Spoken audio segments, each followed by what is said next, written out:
Hello and welcome to the Synergy Sanctum. This is our series focused on positive life coaching lessons with Squee the Immortal, where we aim to provide everyone with awareness and coaching that is focused on identifying your goals and your values, ensuring that the steps you take on your own adventure are aligned with that return on time that you are seeking, and sharing countless strategies focused on positive mindsets, resilience, and flourishing as a person each and every day. Let's get into today's episode. So I want to bring awareness to this theory that was proposed by Angela Duckworth, really awesome speaker and psychologist. And Angela Duckworth proposes this idea of grit. And grit is defined as a combination of passion and perseverance in your pursuit towards achieving longer-term goals or dreams. So basically, without passion, your perseverance will eventually lead to burnout. Like if I don't like doing something, or I'm not excited about doing something, or it's not like attractive, right? Like going back to Atomic Habits for a second, then I might have the perseverance. I might have the will to commit to this, but I don't have the passion or care to continue to do so. So I'm going to eventually like burn out, right? And it happens all the time in the workplace, right? Like I could be willing to persevere every day at work, but if it's not leading towards something, or I'm not like motivated towards what I'm doing, like I'm just doing like some menial task, or I'm doing like service work and I don't care about helping others or getting people their groceries or working at a retail store, then I'm gonna burn out, right? I'm gonna be over this job. I don't wanna do this shit anymore. I'm over it, I'm done, right? Because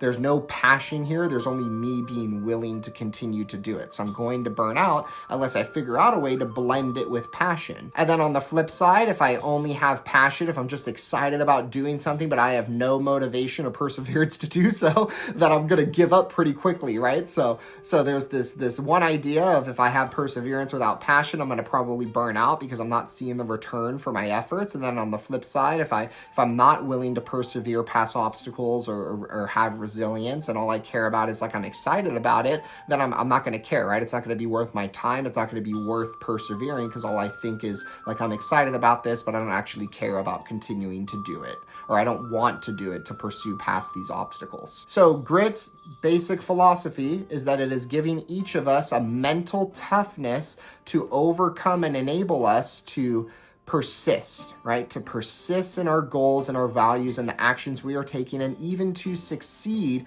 despite setbacks or obstacles along the way. So there's tons of benefits when it comes to grit. So you are persevering through difficult circumstances and maintaining your confidence. You're never becoming a victim because you are retaining your own personal like intent to do this. It's my choice to do this, right? I'm choosing to do this. So I'm not going to be a victim or woe is me, right? I'm going to keep persevering and I'm passionate about it. You are more consistent in your pursuits and the actions you are taking. You are in control of those actions. You feel a sense of control and you probably have some form of autonomy with it. And then you're learning from your mistakes and you're letting them go, right? So going back to how we talk about where we just obsess about our failures and we don't think about our successes, with grit, you are like thinking about your mistakes, but you're processing what it is that's going to continue to lead you to persevere and have the passion behind it. And then you're letting it go. You're not obsessing about it.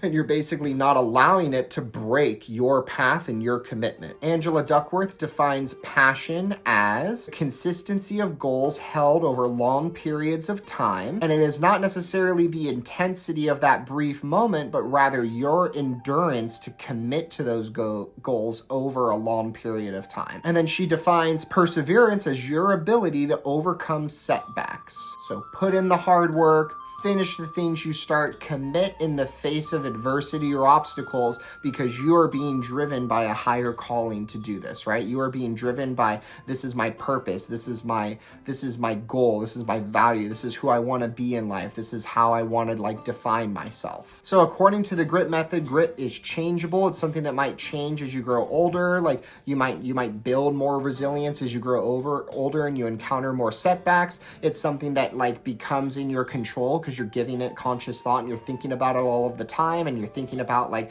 your passion and your perseverance towards things before you're even pursuing them. So when we're thinking back to like, is this worth my time?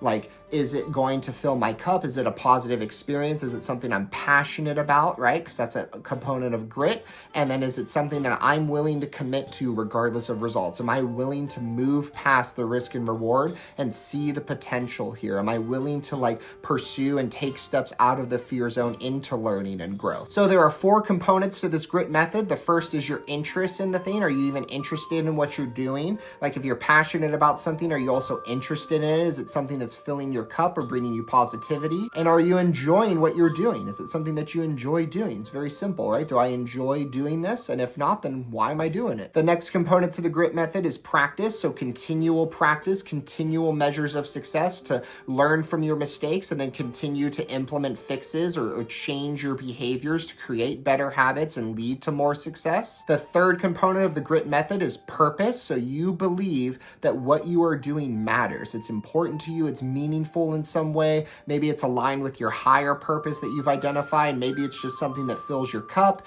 Maybe it's one of your character strengths that you're deciding to continually practice, right? There's some return for you. There's some like positive return that is meaningful to you as an individual. That is something that's going to make you commit to something that you're pursuing and persevere through any obstacles or setbacks because you have resilience to commit to it because it's meaningful to you and it's important to you. And then the final aspect here is hope, right? The final component is hope and the idea that you believe you can achieve it, right? Like I hope that this happens. I want it to happen. Here's what I'm doing to make it happen. If I get feedback along the way that's impacting it happening, then I'm going to adjust because I have hope that it's going to happen and hope is in my control, right? I have this belief that it's going to happen and I'm going to take actions that lead to that belief becoming a reality.